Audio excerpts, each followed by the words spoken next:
So this is Tasha, and her story is insane. So one day, Tasha meets this guy, Mitch Kemp. And Tasha and Mitch Kemp, they fall in love, they get married, and they have a baby, a daughter. But unfortunately, it doesn't work out. So she quickly moves on and starts dating this guy, Greg. Now Tasha has moved on from Mitch Kemp, but Mitch Kemp wants custody of their daughter. So there's a lot of tension and arguing over this, and it gets really heated between them. So Tasha comes up with a plan to end this custody battle once and for all. So one day she lures Mitch Kemp out to her farm, and that's where Greg comes out of nowhere and he shoots him. Then Mitch Kemp dies, and they bury the body out on the farm. And at this point, no one knows Mitch Kemp is dead. They only think he's missing. So Tasha and Greg eventually sell that farm. It's in Missouri, and they move to a new house out of state. Then one day, Greg has to go out of town for a while for work. And while Greg is out of town, Tasha starts hooking up with a new man, this guy, Keith. Then Greg comes home from out of town, and he finds Tasha together with Keith in his house. So Greg basically says, "F you," and he divorces her. So now Tasha's dating Keith, and she moves in with him. And one night, they're getting drunk. In fact, she gets so drunk, she ends up telling Keith the story of how she had her ex, Mitch Kemp, murdered, and how she had convinced Greg to do it. And Keith's like, whatever, she's probably just drunk, bullshitting. And eventually, Tasha and Keith's relationship gets a little rocky, and she meets this guy, Dwayne. So she starts seeing Dwayne while she's technically still living with Keith. So she sees Dwayne for about a month, and then she ends up moving into his house. And then Dwayne has to go to Keith's place to help her move her stuff out. So Dwayne and Keith meet. And it's fine, they're both nice guys, so they don't have any problems. So now Tasha is living with Dwayne, and they don't have any issues, and everything seems to be going fine now.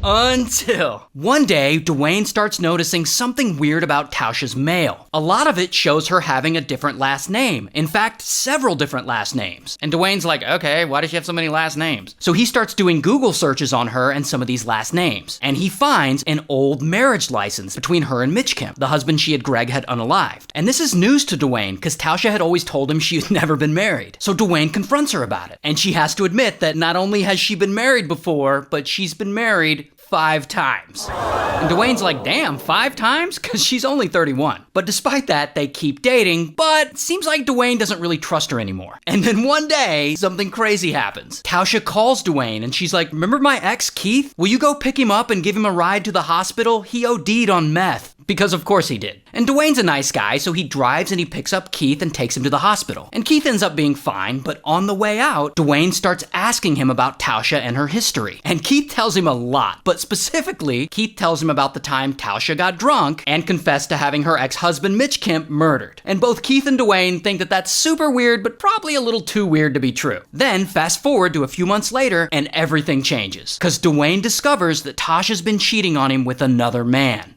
Shocker. So he breaks up with her and he kicks her out of the house. After the breakup, one night Dwayne's at home and he's on his computer. And he happens to have access to her social media accounts. So he starts looking through her messages. And he finds messages to Tasha from family members of Mitch Kemp. Apparently, Mitch Kemp had been missing for a year, and those family members had been writing Tasha over and over again, asking her if she had heard from him. And Dwayne's suddenly like, holy shit, maybe Tasha did have Mitch Kemp murdered. So Dwayne prints out the messages, he takes them to police, and he tells them everything he knows. And police start investigating. So first they gotta go find Tasha so they can question her. But by that time, Tasha has moved, and she's living in Alabama with yet a new boyfriend. So police find her, they bring her in, they question her, like, hey, do you know where Mitch Kemp is? And she says no, but she keeps changing her story. And after a lot of pressure from police, she eventually admits that, yeah, Mitch Kemp is dead. But she says it wasn't her who unalived him. And she starts putting all the blame on her other ex-husband, Greg. And police are like, well, can you help us locate the body?